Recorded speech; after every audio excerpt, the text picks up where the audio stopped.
Demo aksi bela Toa di depan kantor Gus Yakut minggu kemarin ternyata masih meninggalkan jejak yang aneh. Ya, saya bilang aneh karena ada video orator lainnya yang juga lebih aneh dari Fikri Bareno yang sholatnya banyak menuai kecaman. Karena ada kesan mengolok-olok gerakan ibadah suci umat Islam itu, yaitu video orasi orang yang diduga kuat bernama Niko Silalahi. Kebetulan di pergaulan saya banyak kali kawan-kawan saya dari Medan. Selain Denny Siregar, ada juga Eko Marpaung. Ada si Marmata. Juga ada Markontos si Lobah Hutang. Ya, siapa sebenarnya Niko Silalahi ini? Setelah sempat viral karena ikutan teriak-teriak bareng Babeh Ado soal vaksin, sekarang dia ikutan wirawiri kemana arah mobil komando bergerak. Ke kanan dia ke kanan, ke kiri dia ke kiri. Kebetulan sesuai arahan, mobil komando kemarin itu bergerak ke arah depan kantornya Gus Yakut. Dengan agenda tunggal, lengserkan Jokowi. Dengan materi penyerta yaitu kecah menteri agamanya. Iya, karena demo apapun itu pasti ujungnya tuh turunkan Jokowi. Iya. Nggak sabar 2024 kalian ya. Niko ini sempat viral karena kata-katanya dalam orasi soal vaksin yang lalu cukup keras, cenderung bacot daripada orasi. Nah, dalam video yang beredar baru-baru ini, orator yang diduga Niko ini juga bacot dengan nada yang sama keras dan cenderung melecehkan sih menurut saya. Nah, ini videonya. Menteri Agama yang seharusnya melindungi umat beragama untuk menjaga toleransi antar umat beragama. Tapi dari mulutnya keluar analogi menyesatkan yang menggunakan lolongan anjing. Seperti juga Immanuel Ebenezer yang meringankan Munarman, lalu ada Niko Silalahi yang ikutan bacot jadi orator di demo bela Toa itu membuat saya menilai dua orang ini memang anomali kadrun. Jadi gini, waktu kemarin PKS mengangkat seorang Kristen menjadi pengurus DPP-nya, itu sih aroma politiknya kuat ya. Politik memang begitu, nggak ada namanya musuh abadi. Yang ada tuh kepentingan 2024 nanti. Apalagi PKS nyaris masuk kotak degradasi. Jauh dibalap oleh Demokrat, sang sahabat sejati. Nah, maksud saya anomali kadrun itu yaitu Noel dan juga Niko ini ramai dibahas netizen. Tapi bukan cuma itu, bahkan Fikri Bareno pun juga dijuluki sebagai anomali kadrun. Karena awalnya dalam pikiran kita yang waras ini ya, sebagian besar kadrun kesannya adalah mereka-mereka yang sudah aman soal ibadah. Karena mereka hobi menilai kualitas ibadah orang lain, menilai konsep ketuhanan orang lain, minimal mereka pasti sudah alim, jago, dan ilmunya sundul langit lah kalau soal fikih atau praktek ibadah. Faktanya, kejadian Fikri Bareno kemarin membuka mata kita. Mereka itu sebenarnya siapa? Soal ibadah yang sangat basic saja, koordinator lapangan demonya nggak firm, nggak meyakinkan sebagai orang dengan titel magister agama, pasca sarjana agama, entah lulusan mana. Karena ijazahnya itu nggak ada waktu ditelusuri didikti oleh netizen. Nah, sebagai orang yang memasang gelar berderet, bahkan gerakan sholatnya pun berkesan ia permainkan. Koordinator demo soal azan, sholatnya malah acak-acakan. Ini ada lagi nih, namanya Niko Silalahi. Lebih aneh lagi, demo dan orasi soal azan, tapi dia sendiri bilang bahwa dia kafir. Kita kupas soal fenomena Niko Silalahi yang lagi pansos abis ini setelah yang satu ini. Tarik Bambang! Banyol, kau disomasi. Oh sial, semua salah Jokowi. Oh no, ini Indonesia. Oposisi tanpa isi kepala. Oh no, ini negara gua. Oposisi gak ada otaknya. Bangsat! Yo yo yo! Ketemu lagi bosku. Hari ini cukup sejuk ya. Karena hujan menjelang bulan musim kemarau ini di mana-mana ada ya.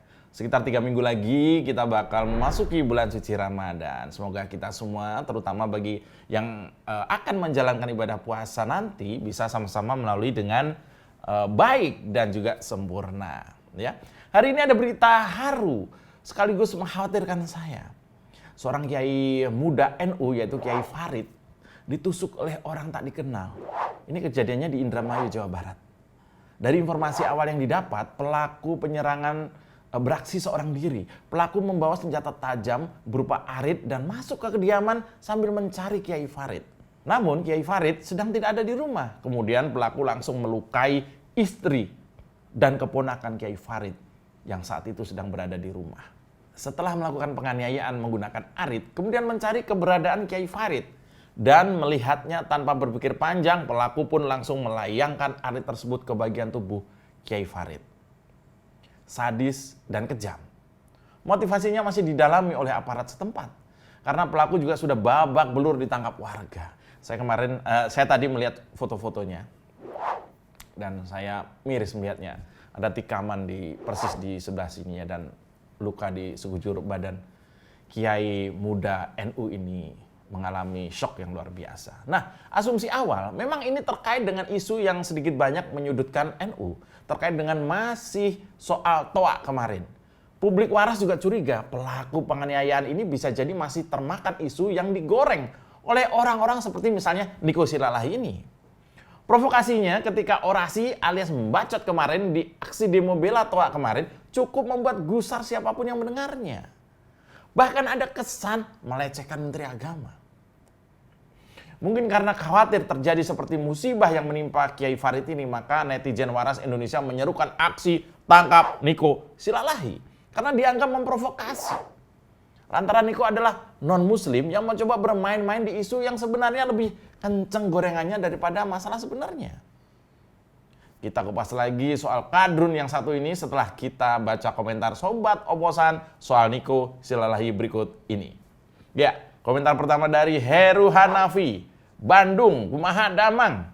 Komentar untuk Niko Silalahi, dia sedang cari panggung berharap punya nasib sama kayak Noel, di mana ketika jagoannya berkuasa dia bisa kecipratan jabatan.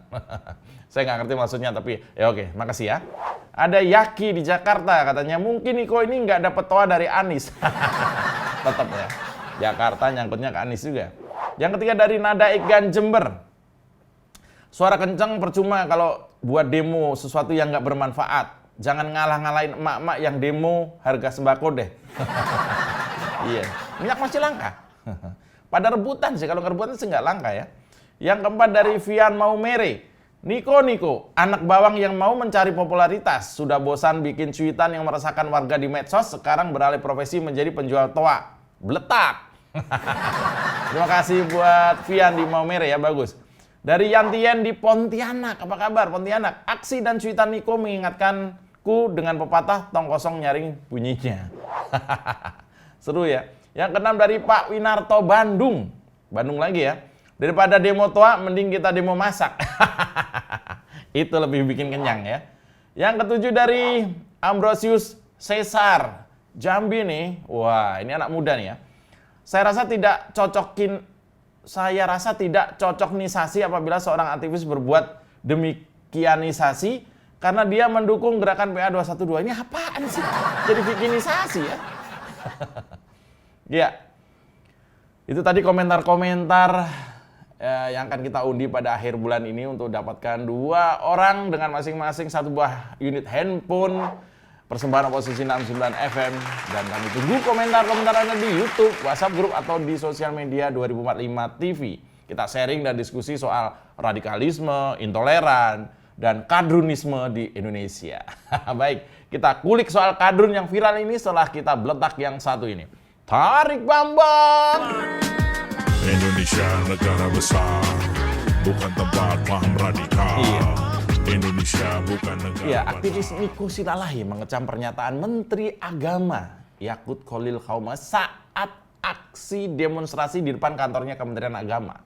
Tayangan video orasi Niko pun langsung viral usai beredar di media sosial. Dalam aksi yang mengatasnamakan rakyat menggugat itu, para demonstran menuntut Menteri Agama Yakut meminta maaf atas ucapannya yang menganalogikan suara toa masjid dengan gonggongan hewan. Dalam video yang tersebar, Niko Silalahi nampak berdiri di atas mobil komando dan melakukan orasi. Niko mengancam dan mengecam ucapan Menteri Agama Yakut dan menilainya tidak beradab. Niko mengatakan meskipun dia seorang non-muslim, tetapi dia tidak terganggu dengan suara azan. Kata dia justru suara azan menjadi alarm dan mengingat dalam aktivitas hari-harinya. Ya. Dia bilang begini, "Woi Yakut, gue ini kafir." Itu kata Niko. "Semenjak ada azan itu membantu gue. Azan subuh ingatkan gue untuk bangun pagi atau tidur. Azan asar mengingatkan gue untuk makan. Woi Yakut, azan maghrib mengingatkan gue untuk mandi." Itu kata Niko Silalahi. Dia kebingungan sendiri si Niko ini. Ini bahaya kalau arti azan versi Niko ini diikuti oleh kadrun-kadrun. Lagi subuh dibangunin sama ibunya, bangun sholat. Enggak, mau tidur. Loh, kok tidur? Iya, kata Niko, azan subuh mengingatkan untuk tidur. Karena biasanya yang ikut tampil di demo PA 212 itu auto ustadz. Masih ingat Ustadz Lius Sungkarisma? Atau Ustadz Rocky Gerung?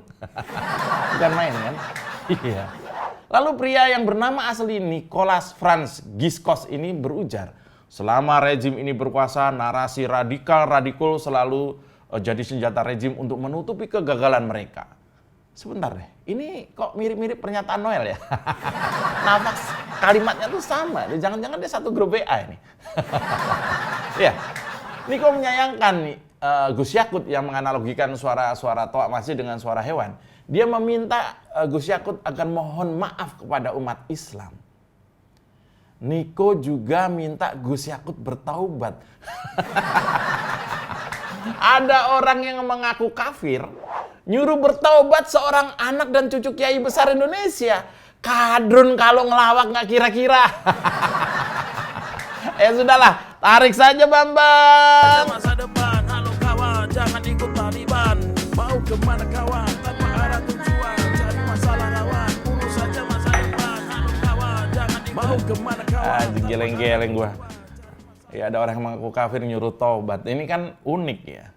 Ya bisa jadi apa yang disuarakan oleh Niko ini ada yang bisa diambil ya. Mungkin ya, saya nggak tahu. Misalnya soal non-muslim tidak keberatan soal suara azan. Memang di Indonesia seperti itu. Kan juga tidak ada larangan azan menggunakan toa di masjid atau musola, nggak ada. Nggak ada larangan itu, nggak ada. Coba lah Niko yang tatonya semrawut itu, baca lagi edaran Gus Yakut. Jangan bikin edaran demo dulu tapi nggak baca materi yang mau didemokan. Tentu saja tidak ada larangan demo. Tapi ketika orasi sudah berubah jadi caci maki, ya kemudian undang-undang yang bakalan bicara, Karena mengkritik dengan gaya yang elegan, bakal jauh lebih didengar daripada memaki malah mengundang Banser datang. Iya, saya perkirakan nih Banser juga sudah melihat videonya yang viral itu sudah mulai bergerak. Saya yakin seperti itu. Ya, siapa yang mau pimpinannya dilecehkan seperti itu? Mau pansos atau mau cari popularitas, silakan saja. Boleh. Toh rakyat juga yang akan menilai. Apakah bacotan Anda ini ada manfaatnya atau cuma bikin berisik jalanan ibu kota saja? Apa kurang Jakarta dibuat berisik dengan kata-kata oleh gubernurnya? Tetap ya. Niko, selamat Anda telah menarik perhatian kawan-kawan Banser seluruh Indonesia.